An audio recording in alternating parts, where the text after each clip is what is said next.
natin one of the testimony sa pagiging affiliate ng Shopee affiliate.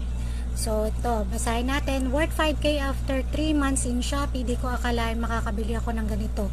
Na makakalabas kami ng partner ko at makakabili ng gusto namin. Makakakain sa mga restaurant na noon di kaya kasi laging tipid-tipid. Kasya lang kasi sa amin ang sweldo ng partner ko.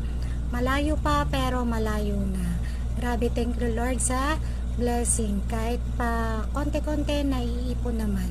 90% sa bahay, 10% sa luho. Bago kami lalabas, kwenta muna namin lahat ng bayarin, saving, konsumo at allowance. Tapos yung naiwan na yung extra, yun na yung luho namin. Yun lang din ang dadalhin sa mall. Di naman kami materialistic, pero sa buhay namin, naulang kami nakabili ng ganito na makapasok sa mga store na gusto namin. Na noon, di pa kami makapasok kasi hindi namin afford. Thank you talaga Lord.